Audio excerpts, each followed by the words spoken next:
Great focus pull. Oh, yes. The cursed head, eh? It's not gloomy anymore. The homies. Whoa, look at him. Oh, both of them. Makes sense, right? Ah. That's lovely. He gave it to him. Unless they're taking turns. Yeah, they're taking turns. I thought it was more like a symbolic thing, maybe. Oh. Together.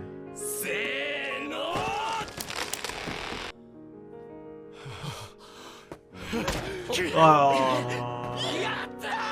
Ah, yes.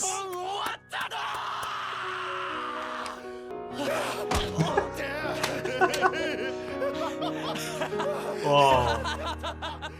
Look at Thorfin. Beautiful. It's a bit of a time skip then, right? Whoa. この土地が全部俺たちのものだったらな。そこが奴隷のやりきれないとこだな。よく働いたよ。そろそろだな。この開墾地の次の収穫分で俺たちの自由が買い戻せるってさ。いくらか釣りも来るらしい。そうか。エイナルはどうするんだ。自由になったら。I just kind of got chills. どうかな。国に帰っても家族はもういねえし。This is your family now. アルネイズさんのことか。Ah, right. 気が引けるよ。アルネイズさんも自由になれるんだったらな。そしたらもっと晴れ晴れした気持ちになれるんだけど。お前はトルフィン、やっぱりアイスランドに帰るのか。そうだな。なんだおい、ぼんやりしてんな。お互い様だろ。Figure it out together.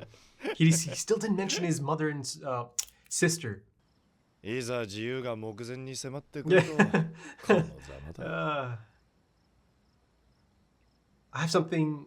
Okay, I'll save it for the discussion. Wow, again, the beautiful detail though. やってみたいことはある。Go on, tell him. Sure. お前はどう思う、エイナル。Ooh, okay, now tell us. 世の中から戦争と奴隷をなくすことはできないもんかな。Wow. Quite the question. Oh, he's really looking like Thor's hair. I mean, of course, some key differences, the hair and the beard color, but... そうだな。夢のようだな。おお、Hey! ついに最後の一本をやっつけたな。よくやったぞ、二人とも。種まきが済み次第、お前たち二人は自由の身だ。よく頑張ったな、トルフィン、エイナル。なんだ Yeah, they're a little... あまり嬉しそうじゃないな。あ、いえ Okay, calm down. なあトルフィン、ついにやったな。やったいやすまん。喜ぶのはまだ早い。手続きはわしが帰ってくるまで待ってもらうぞ。ところでお前たち、横断 Yeah, な he お must 知 be らん quite か。 a bit older as well, right? 3こちらに years. はいらしてませんが。わしはハラルド王陛下のお見舞いに Ooh. イエリングの王宮 Look へ at 行 the って detail くる though. とな。だがまあ、種まきまでには戻るだろう。お前たち、自由身分になったらこのままわしのところで奉公する気はないか。お前たちのような働き者なら It's quite the offer and quite the question. まあ、 Yeah, 考えておきなさい。 I think they have maybe other plans. It's like episode 1. They had something similar, right?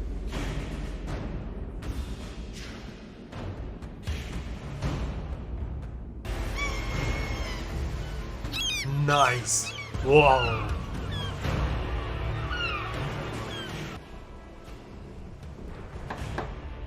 It's gotta be 失礼します。陛下。 that goatee. 本船はじきにイーリングに到着いたします。 Oh, look at him. It's crazy though.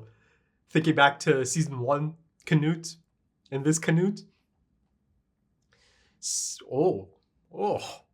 But yeah, see, now you kind of have a bit of a connection. You've got Kettle coming here. Knute's coming here. It's really similar to season 1. Wasn't Knute standing like right there as well? アニオ陛下のご容体はどうか。ハラルド陛下のご体調思わしくございません。この一月はさらに病が進み、 Is it getting to that 今は point? すでにお話もままならぬご様子でございます。あの玉打ち遊び、 He used to. 子供の自分。アニオ陛下はあれの得意な方だった。よと遊んでくださった。 Go on then. Give us a look. Oh, beautiful. 兄上、撃って撃って。 Oh. 城中の者らは次期王位をめぐって世とアニオ陛下の間で反目し合っていたが陛下ご自身はそんなことには頓着 Oh, so he had a good relationship. それ They'll fall over. Ah. That's why he reacted to 殿 the. 下。ラグナル、 Let him get up. Let him get up. おお。大丈夫だよ。なんと。なあいつはお前 Yeah, が that's something Ragnar たくましいよ。大体お前も少し struggled 過保護 with. だぞ。もう少しお見事です。こんなに来てるから動き。Yeah, I was gonna say, is this kind of like それに暑いよ。 make sure he doesn't get a あり cold ま and せん。戦士たる者、備えを怠ってはなりません。聞いておられますか、殿下。強く優しいお方だった okay. アニオ陛下にはよく助けていただいたお礼を申し上げねばな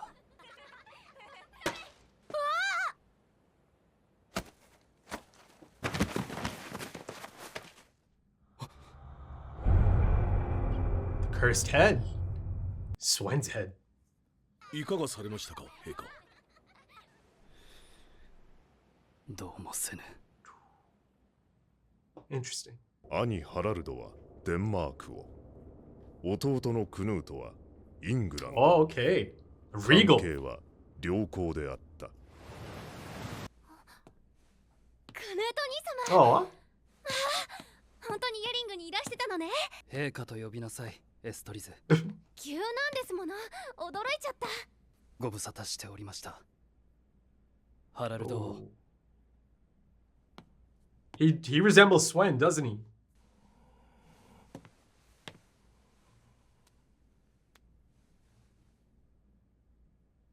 ハラルド王クヌートはこれにそなたにデンマークを譲る。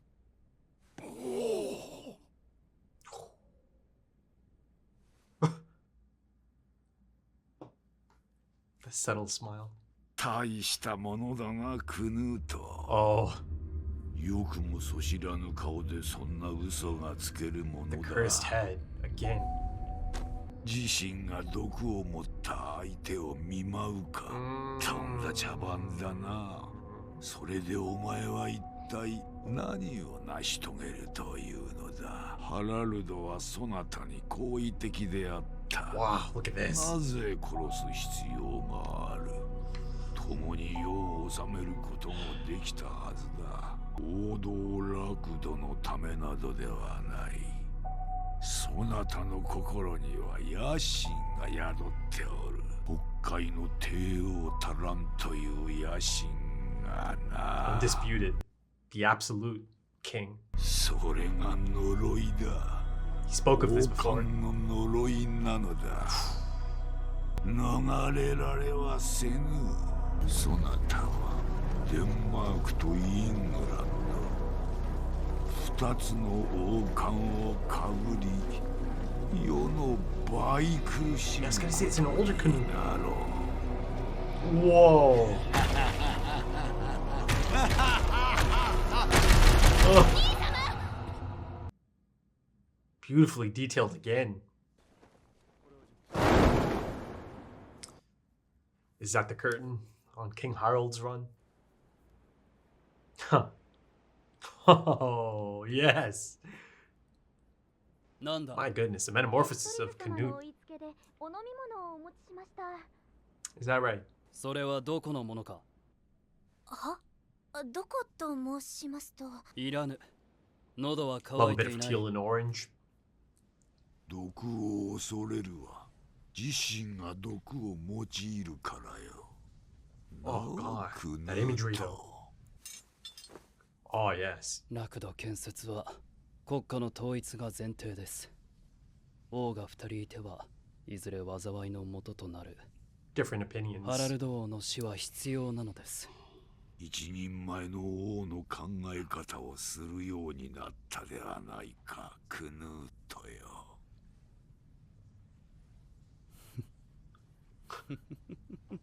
何を笑う。かつて私はあなたを憎み、死を願った。だが今はどうだ。私が腹を割って話せるのはあなただけだ。仲良しましょうぞ。呪われた者同士。Wow, wow. Look at this. Look at the framing here. 強くなるんだ、クヌート。俺や父上よりもだ。いいな。はい。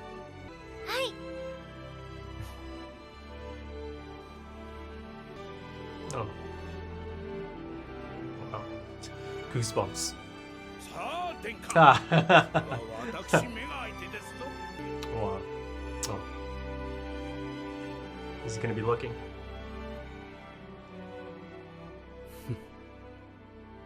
こんなものか。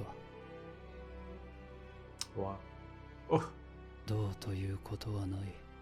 Okay, so episode 10, a return to Knute's storyline, and I think it's not a coincidence that it is after that significant episode for Thorfin, the last episode, episode 9. Lonely is the crown, lonely at the top. He certainly cuts quite a isolated figure. He doesn't have anyone anymore. He doesn't have any close associates anymore. Harold appeared to be the last one that he seemed to have this type of love for, right? It makes it all so much more tragic, doesn't it? Given how much he did love his older brother as a young boy, and the fond memories he had of his older brother, and the things he kind of did for him, and how he looked out for him, right? It's it's kind of tough to see Knute in this position, right? I mean, the last time there was a focus on Prince Knute, I believe the episode's called The Path of Blood or Path of Blood. You see that he is quite capable of this. He is quite capable of going down this path. He's capable of monstrous things. It's in there. It's in his locker. I mean, you can even make the case that he does kind of turn into a monster that he needed to be, or he thought he needed to be able to pull these things off, to be able to put that crown on, and work towards his utopia, his long-term goal. And ultimately, it does kind of feel like a tale of two halves, doesn't it? You've got Thorfin in that first half, and you've got Knute in the second half. Almost feels like, two sides of the same coin. Ultimately, the goal is really quite similar. Hell, it's essentially the same goal, end goal, that is. But the methods and the path that each one of them is taking is quite the contrast, isn't it? And for that reason, by the end of this episode, once again, I am hoping that they do come across each other at some point. Even if it's just once, right? And I say that because now there actually is something that is potentially connecting the two. And I'm speaking of Kettle going down there, being down there, right? So there you have a bit of a connection now that could potentially somehow bring them together again, right? Maybe. But let's come back to that, Kettle being down there. Let's kind of focus on any potential meeting and how it could play out. But just the thought of these two potentially coming across each other once again, it could be just quite the fascinating moment, given the fact that both of them have had quite the shift, right? Quite the shift in their mindset, in their state of mind, in their trajectories, all of that. I feel that each one of them could really be quite shocked upon seeing the person they've become, right? Surely it'd be a shock for Knute to see Thorfin the way he is now, right? His newfound conviction. And then, of course, Thorfin looking at Knute's newfound conviction. And he certainly has that conviction, even if he has some doubts. Because, to me, it feels like his mind and heart is not aligned at the moment, right? Even though he might seem and feel confident, right, on his path or in his methods, the fact that his father's severed head, Swen's head, appears to him, right, the manifestation of guilt, the manifestation of his mind's eye, that alone is enough to tell us that indeed, he is suffering. He is suffering. There is a toll that is being paid essentially. But again, like I said earlier, a few moments ago, he's got the conviction to still carry on, even if he is suffering, even if he is feeling a lot of the guilt, right? I brought it up earlier, the tragic nature of it all, right? Him essentially having his brother killed. Yes, it's for the greater good. The ends justify the means, all of that. They kind of establish that in Path of Blood. But this is his brother, right? This is a different level, right? And I think the ending itself is really quite telling as well. By donning the two crowns of Denmark and England, you're going to suffer twice as much as I did, right? But then, of course, at the end there, you see how detached he is. And I believe he said something like, is that all there is to it, right? This is nothing. That, he's able to kind of shoulder this curse, this suffering, right? Even after playing a part in his own brother's death. Even his own brother's death, right, caused by his own hands. I'm not sure about the details of it. I suppose he had a few insiders who made it happen, right? Poisoned him, slowly perhaps. Again, I'm pretty sure this is not historically accurate, right? But, perhaps Yukimura took this approach, right? He saw an opening and he took the approach. But in terms of Kettle being here as well, or going to be here soon enough, they set up a few episodes ago that his farm is under King Harald's protection. King Harald is on the way out, the outgoing King Harald. So how does that change things, right? Because now, essentially, he is going to have to bring it up with the new king. I mean, I think you can assume that by the end of this episode, King Harald's out of the picture, right? That he has passed on. Perhaps the next time I see, Prince Knute, or the storyline again. Perhaps it's just the next episode or the next few episodes, maybe, right? Maybe it is a good time to focus on this storyline. But yeah, if King Harald is out of the picture, things become a little bit tricky, don't they? Because now he has to, Kettle has to essentially try to get the same deal with the new king. And this is certainly not someone who is similar to King Harald, right? There's no guarantees. There's no guarantees that, this protection is going to just carry on to the next king.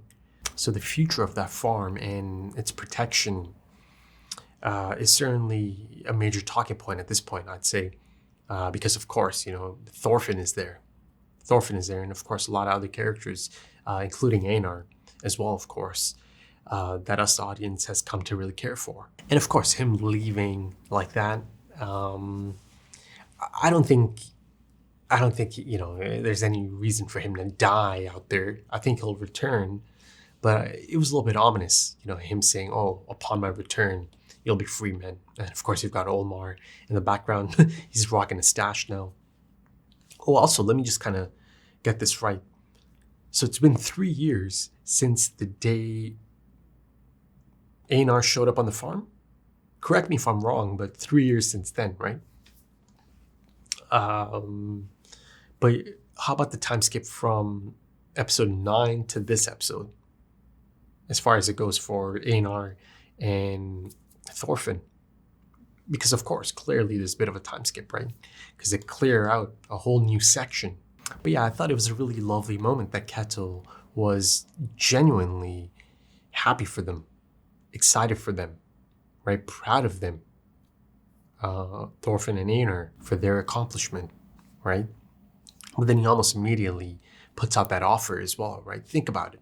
Maybe as free men, you could join me as my new retainers, right? Or join up my crew of retainers. And of course, it makes complete sense if you look at it from his perspective, right? The potential of adding these type of men, these two men specifically, to his roster. They're essentially in the same lineup or category as Peter, right? That ilk of man, that ilk of worker,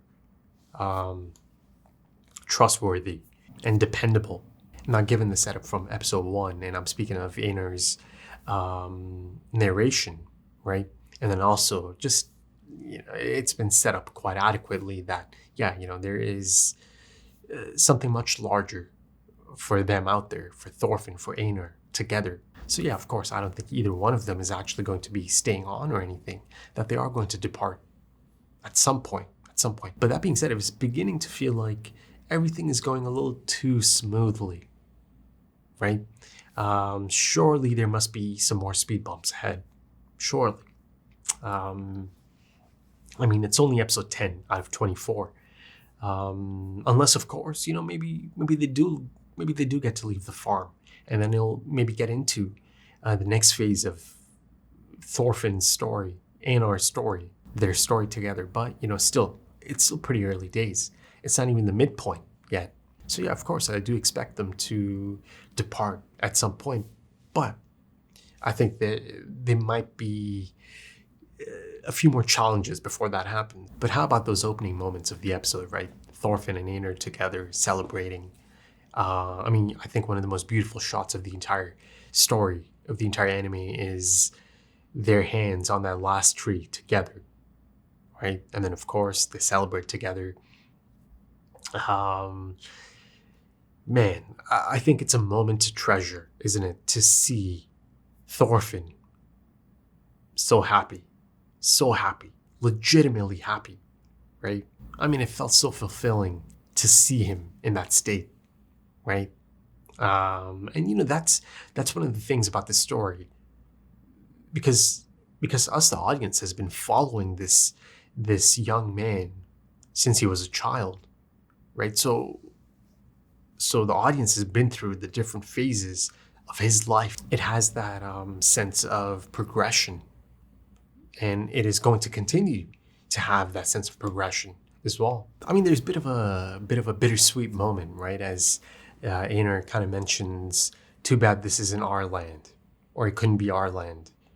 Because of course, after you put in that kind of time and effort into transforming this piece of land, surely you must develop some sort of attachment to it as well, and you can see how Einar kind of has a bit of sadness about that aspect of it, right?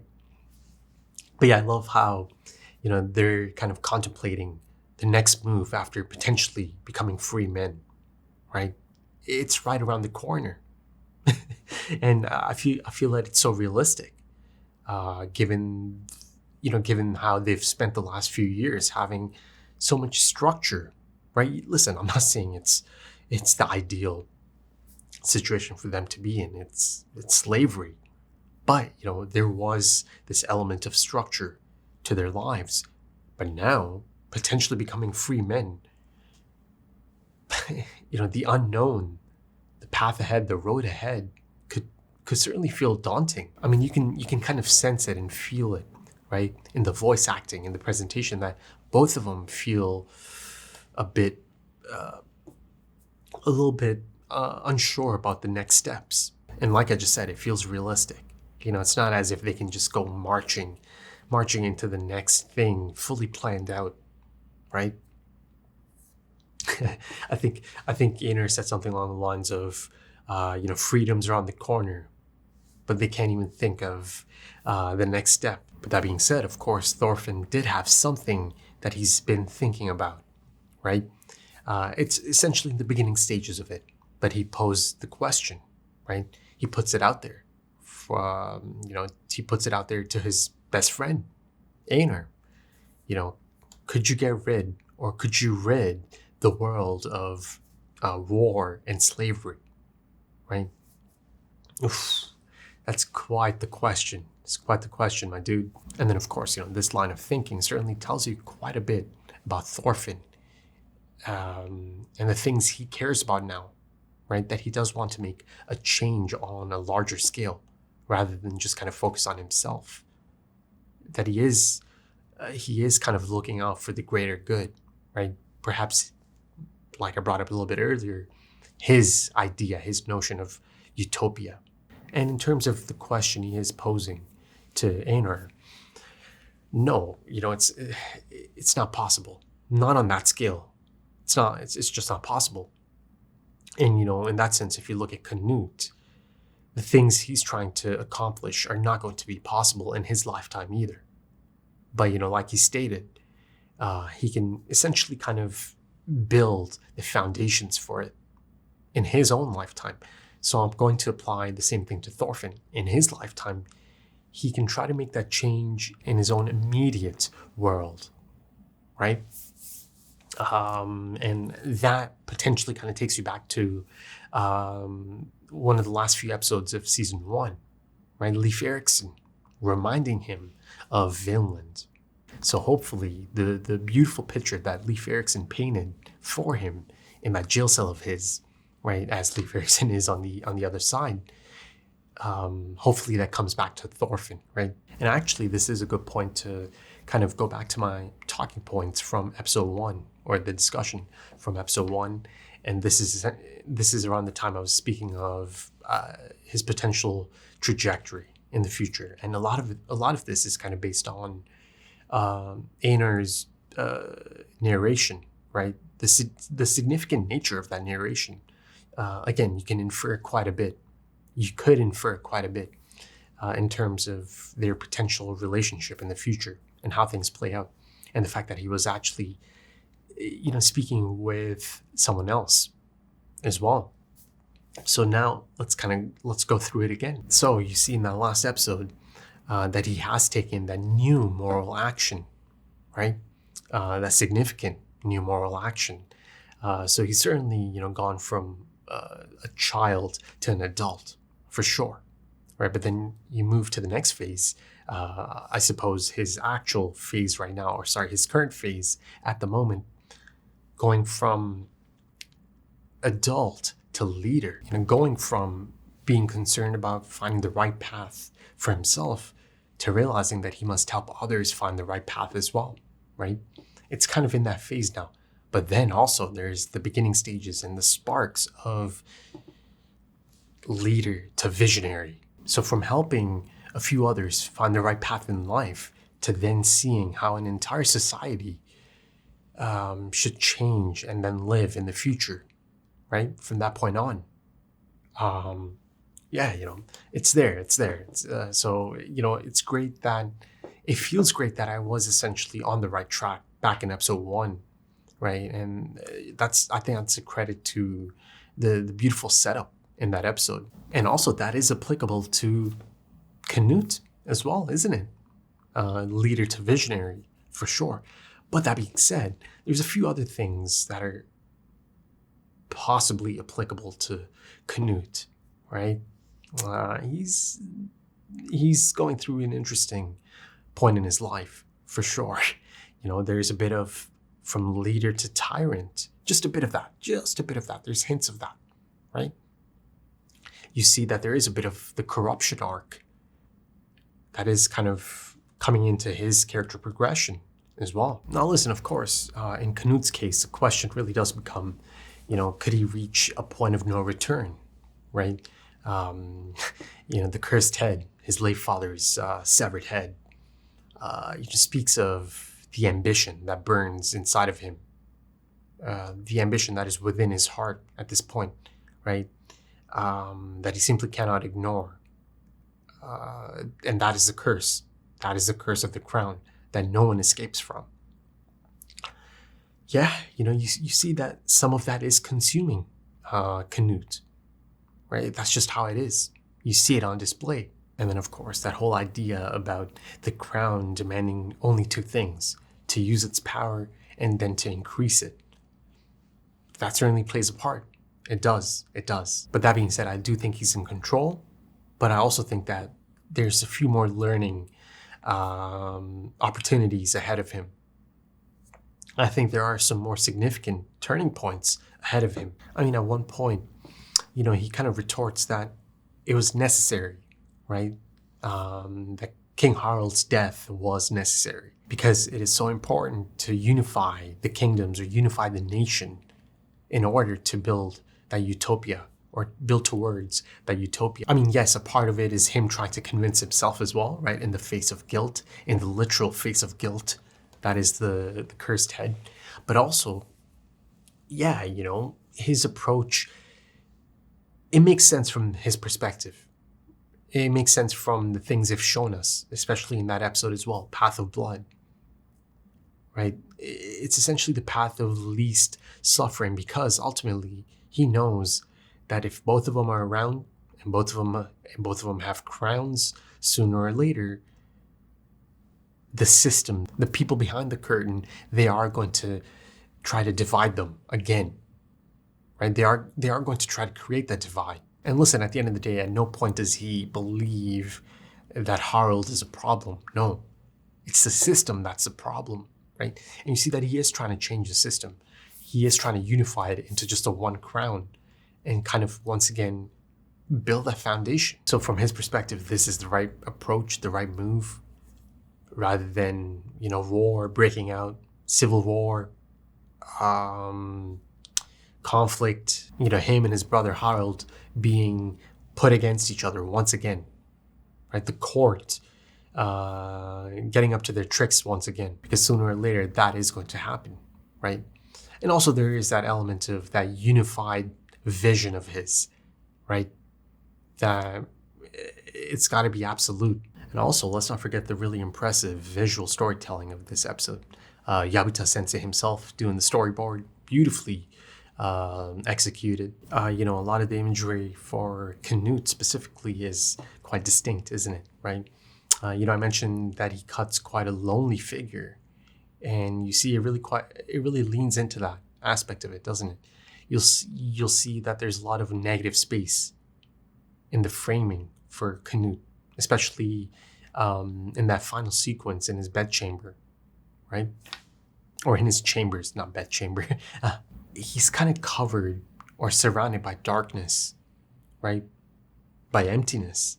And then, of course, the cursed head in one of those corners. And then, of course, beautiful art direction in the first half of the episode as well. Aynor and Thorfin's part of this episode. Oh my goodness, Thorfin. I mean, at one point, there's that frame of him looking just like his father, right? Those eyes, that expression on his face. He's beginning to have that same look and those same eyes, that same look in his eyes that Thorkel may have noticed in Thor's eyes. Thor's eyes or Thor's eyes? He's beginning to resemble his father, right? Physically for sure, but also spiritually as well, right? It's beautiful to see, it really is. But that frame of him laughing, oh my goodness, it's just, it's one of those things that I'm never going to forget, as far as this anime goes. It's always going to be that moment. And also another standout from the production side of things is the voice acting for Prince Canute, for King Canute. I thought it was fantastic in this one. But yeah, I think that might do it for this one, folks, for now. Because I'll be honest, I'm on a couple hours of sleep. So if this isn't up to my usual output, right? Let's call it the usual standard, perhaps.